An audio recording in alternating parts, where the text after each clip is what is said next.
Hey church family, Casey here. Hey, another Tuesday tune-in, just a chance for me to share what God's been saying to me. As I was sitting down thinking about what I wanted to share with you all today, I started thinking about common phrases that we all use that might actually be misquoted or misused.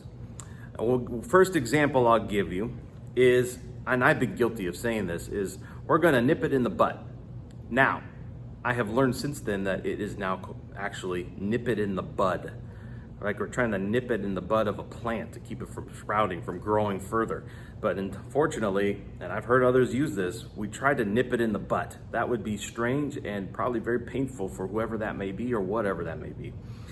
Another phrase is the phrase all intensive purposes. All intensive purposes, that's not correct. It's all intents and purposes. Another one that we've used and I've used tons is great minds think alike. But there's a second part that is never really used, and that's this: great minds think alike, though fools seldom differ. Gotta think about that one.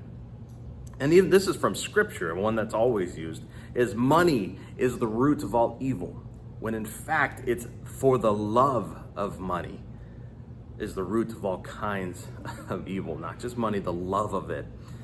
And then one that I've used before is I'm jack of all trades, master of none. But there's more to it. It actually says jack of all trades, master of none, though oftentimes better than a master of one. So these phrases, these things that we have sometimes used in our culture can be misquoted or misused, and there's never anything negative behind it or anything malicious about it. I think it's just as we go through time, the original saying, the original phrase have just gotten jumbled up, misinterpreted, misused over time to where it is now. Just like nipping things in the butt instead of nipping things in the bud. Now, Jesus was taking everything that the culture at the time had in regards to the law in the Old Testament. And we've been going through the Sermon on the Mount and talking about how Jesus has been setting the record straight on some of these Old Testament laws of Moses. 6 of them to be exact in chapter 5. He says this, he says in verse 21, "You have heard that our ancestors were told, you must not murder. If you commit murder, you are subject to judgment." But then Jesus says, "But I say, even if you're angry with someone, you are subject to judgment." Another one, "You have heard the commandment that says you must not commit adultery. But I say, anyone who even looks at a woman with lust has already committed adultery with her in his heart. You have heard that our ancestors were told, you must not break your vows, you must carry out the vows you make to the Lord. But I say, do not make any vows. Do not say by heaven, because heaven is God's throne, and do not say by earth, because the earth is his footstool. And you have heard the law that says the punishment must match the injury, an eye for an eye, tooth for tooth. But I say, do not resist an evil person." Each time Jesus introduces these common phrases, these laws that have been passed down through generations, that have been taught and interpreted to mean certain things to the people at the time. But Jesus is saying, I say something else. And he's not refuting what was said. He's not denying what was written or saying that what was written was not God's plan. What he's saying is, I'm calling you to a greater righteousness. You have heard this, but I say this. And I think this is just a great way for us to approach life, to approach scripture, to approach a scenario that we may be facing. Whatever it is you're going on in your life, this is a great example on how we must humbly approach God in every situation, in every circumstance of our life. God, I have heard this situation and I've handled this situation this way before, but Jesus, what do you say?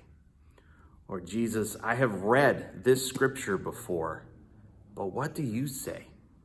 And in that way, we find that Jesus is always keeping things new and fresh and always at work in us when we say, God, I submit to you and want you to show me what it is you have to say. So just be encouraged this week, brothers and sisters, as you look at what God's doing in your life, that you can just stop and say, you know what, God, I've seen this and heard this a million times before, but what do you say? What is the misconception or misunderstanding that maybe I hold that I've carried for so long? Jesus, what do you want to teach me different? So be encouraged. God bless you. I'm looking forward to seeing you all Sunday.